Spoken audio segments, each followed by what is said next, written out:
Now that's how you supposed to shoot. From now on, that's how you shoot. Woo! Yes, thank goodness. We finally got a good episode of The Boys again in season 5. Unlike last week's episode where it was just 90% filler and only 10% of importance, in this week's episode it's 100% important. Now with this being said, there are moments where there's like padding runtime, but it doesn't ruin the episode too much. Some of it could have been cut out again, like in last week's episode, how some things could have been cut out. But again, it doesn't ruin things too much this week. And episode 6 does a really good job of giving you that feeling from earlier episodes or earlier seasons where there's a race against time, where both sides of Vought and the boys are trying to find bomb site along with the V1 serum, so they can have different goals when it comes to the V1. On the boys side of the things, they get help from the Legend, which is basically the boys version of Stan Lee, and they ultimately come up with a plan to use the Legend to find bomb site's girlfriend who hasn't taken the V1. So she's basically an older lady here, and they come up with a plan to basically use her as bait to lure bomb site out to their location because nobody can find out where he is or how to contact him. And meanwhile, on the side, Huey and Annie will go to the church where Homelander is planning to give his God of America speech, and they're going to use a freshener dispenser to release the soup-killing virus during that time. And I found this scene funny because once again, Huey and some other members of the boys are disagreeing or questioning Butcher's plan. But the thing is, 90% of the reason that they're still alive today is because of Butcher's plans and how crazy they were. Even though they were crazy or non-ethical or very violent or people lose their lives in the process, their plans always allowed them the ability to survive. Because without these plans being as crazy as they are, or without Butcher being the one planning them, they could have died back in season 2, maybe even season 1. And on Vaught's side of things, Sister Sage is finally enacting her plan, her ultimate plan to be alone in her bunker as she reads One Piece while the world destroys itself.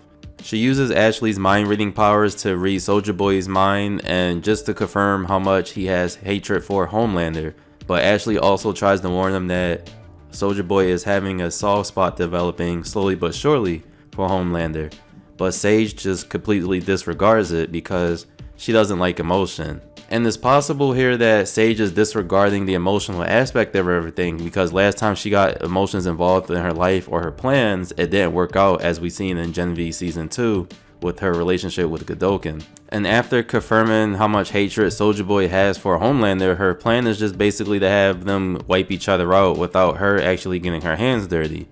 And she does this by setting up a scenario where they're both alone at an isolated location, and she reveals this video to them of Homelander's sexual relationship with Stormfront while she was in critical condition after being burned alive by Ryan. And of course, after seeing the video, Soulja Boy gets triggered a little bit, which causes some tension between him and Homelander, and that forces Homelander to basically explain that the only reason he kept her around for so long in that condition is because he didn't know how to let her go because he loved her so much at the time. Now, this isn't Sage's end-all be-all plan of them getting to wipe each other out. This is just her way of sprinkling some fuel on their already fiery relationship. Meanwhile, on the side, as Huey and Annie are planting the soup-killing virus within the church where Homelander would give his God of America speech, they run into O-Father, but O-Father doesn't notice Huey immediately. He just notices Annie standing on the stage.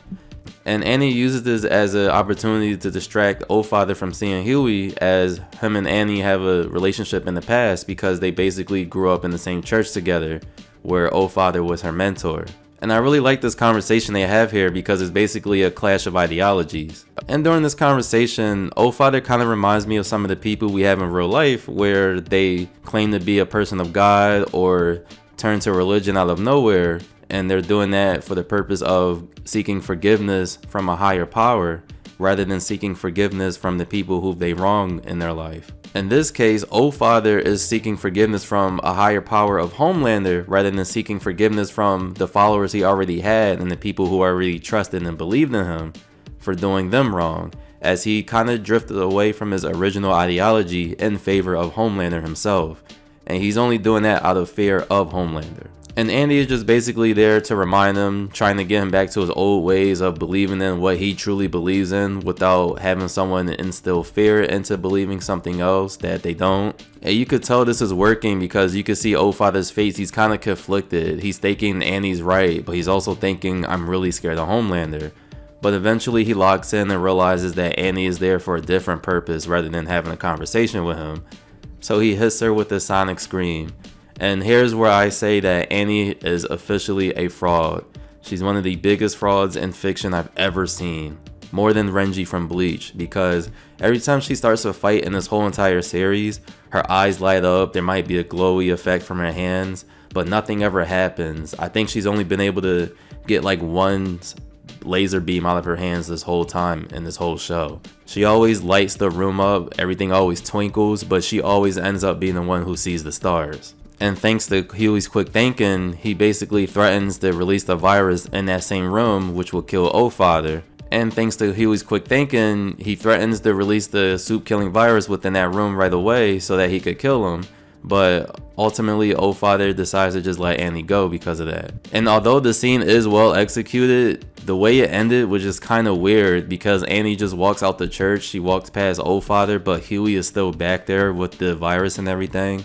And the camera just kind of cuts away to another scene, and it never comes back to the aftermath of what happened in that church. Honestly, if I was Oldfather, I would have taken that opportunity to blast Huey far away because it's basically concussion blast that could send your opponent flying, and then I would have blasted Annie because she would have taken 5 seasons of The Boys to do a single attack.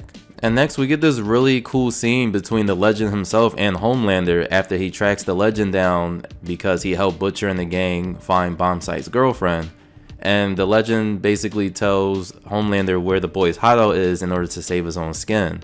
And at the boy's hideout, Homelander can't find any clues on where the boy is at or where Sage is at, and is really getting to him. And this is where the Legend gives him a pep talk, basically saying what he needs to hear, like what a child needs to hear from their father figure, which is what Homelander has been lacking this entire series. And the Legend basically tells him this is just how it happens sometimes. You know, sometimes people succeed, sometimes they're at the top, and then moments, everything gets taken away from them. It's just the natural order of things.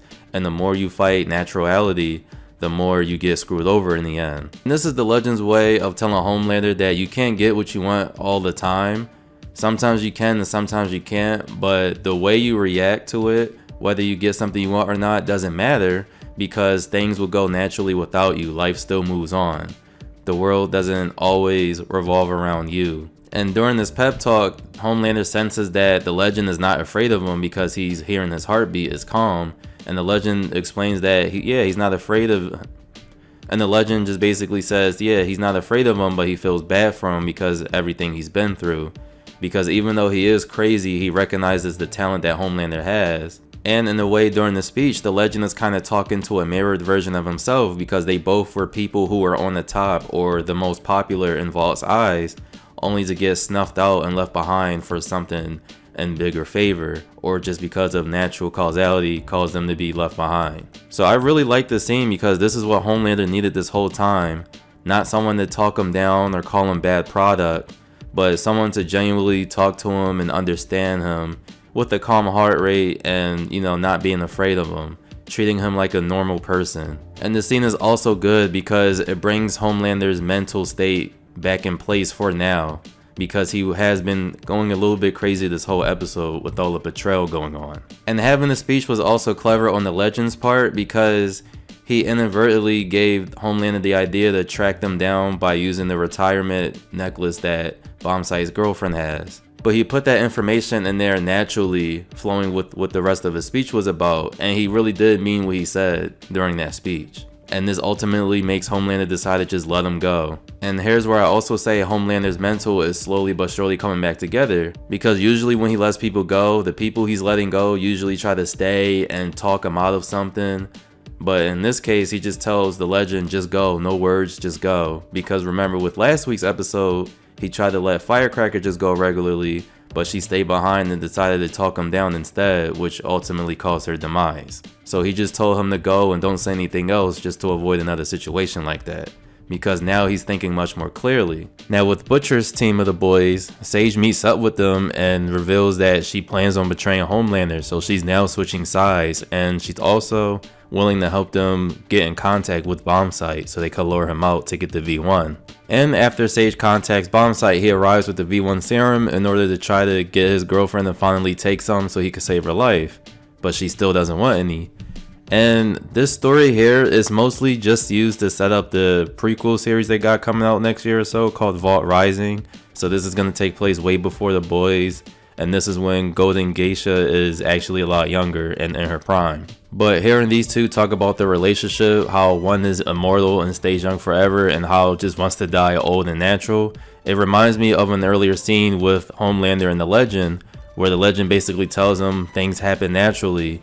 You know, nothing lasts forever, and the more you fight the natural things, the more harder it's going to get for you. So in this case, Bombsight is fighting the natural thing of Golden Geisha aging naturally, and the more he fights that, the more it tore him apart from her, which ruins their relationship a bit here. And Bombsight doesn't want to give the boys a V1, so that causes him to fight the boys for a little bit, and then Soulja Boy comes in because Sage texted him to come in, which is all part of her plan to again have these V1 people tear each other apart themselves without her actually doing anything. And the fight scene between Soulja Boy and Bombsight was pretty cool because this is the first time we get to see two supes who have the V1 serum in them fight it out, and you could just instantly see the difference in fighting, how much more impactful the punches are. And the thing is, when two people with V1 fight, they could still be killed just because they're immortal and don't age or die of natural causes. They can still be killed forcefully. So people with V1 are the only ones that can really kill each other. But as they're fighting, they're not taking that much damage because they have super high durability, but instead the environment around them was taking all the damage, which is a pretty cool detail. Eventually their fight leads them into a big open field inside a crater where they have a little heart-to-heart moment, and we get to see the motive of why Bombsight is doing everything he does, and he tells Soulja Boy that he's tired of living in his shadow. He's always been in his shadow. He's always been, number two compared to him. Everybody at Vault had their most faith in him. And he also tells him that he wants Golden Geisha to take the V1 because he can't let go of the love he has for her because he doesn't know how to let her go to natural causes. Which is similar to what Homelander said, where Stormfront was supposed to be dead from Ryan's attack, but he just couldn't let her die naturally from that because he loved her too much to let her go. And this is enough to convince Soulja Boy to use his nuclear explosion power that he has to take away not only his superpowers, but the V1 serum inside of his blood. So he could kill two birds in one stone here, and he'll just let him live with his girlfriend so they could both die of natural causes. And right after that, that's when Homelander shows up, and Soulja Boy pulls the V1 serum out of his pocket, and he looks like he's getting ready to hand it to Homelander. And Butcher's team of the boys and Sage arrive just in time to see this happen. Now the goofy part about this is that the boys had like 5 business days to do something about it. Butcher could have put one of his tentacles out at Soulja Boy's hand to stall him, and then maybe MM or Frenchie could have shot the serum out of Soulja Boy's hand and possibly destroyed it. But nope, they all just stood there and watched in awe. And here Soulja Boy explains to Homelander that he's only giving him the V1 serum even though he hates him is because he knows that this is what Clara, aka Stormfront, will want. She will want Homelander to live on forever. And with that, Homelander finally takes the V1 serum, gaining immortality and more godlike power, more power boost.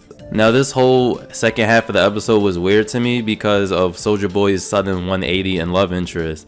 When he was first introduced in season 3, we were told that Crimson Countess was his love interest, and he even went so far as to say that his love for her is what kept him alive through the Russians' torture, and that he always hoped that one day she would come rescue him and everything. Now all of a sudden, all that love goes to Stormfront, even though he's only mentioned her once during Herogasm, but he made that seem like it was a one-night stand and not an actual loving relationship.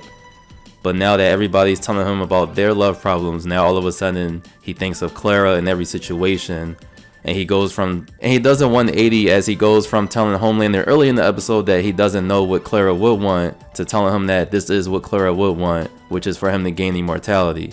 And this is just weird to me because it's basically the writers retconning lore on the final season, all so they could set up the Vault Rising prequel show, which, surprise surprise, features Stormfront also. So now they're going to shoehorn the Soulja Boy and Stormfront relationship, and pretend that we don't remember about his relationship with Crimson Countess going forward. Overall, I give episode 6 an 8 out of 10. This episode was 100% better and much more important than last week's episode. Plots actually advanced, we actually got good heart-to-heart moments with certain characters that you wouldn't expect to get heart-to-heart moments from.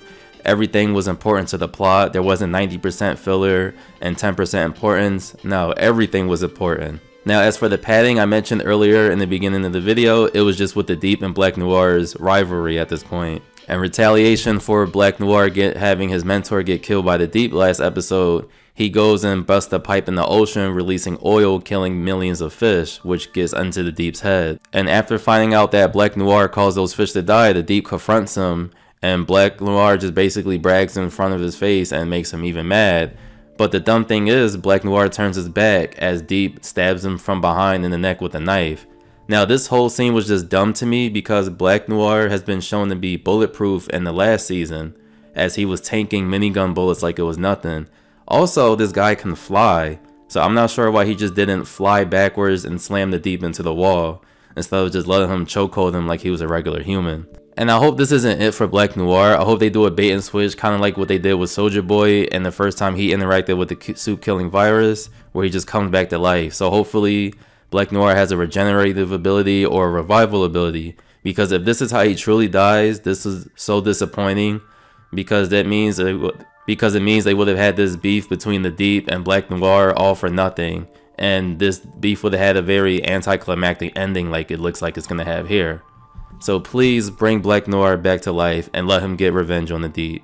It can't just end like that. That's not good writing, especially when Black Noir has been shown to survive much worse encounters. But other than that, the rest of the episode was good. I only took 2 points away from a perfect 10 out of 10 rating for this episode is because 1, with the Deep and Black Noir stuff going on, and 2, Soulja Boy's all of a sudden 180 love interest for Stormfront to where he had it for Crimson Countess before. So that's going to be about it for this review of Season 5, Episode 6 of The Boys. If you saw it already, let me know what you think in the comment section down below. And as always, of course, be sure to hit that like and subscribe button along with the notification bell so you can see when I make more videos. And until the next one, I'll see you guys later.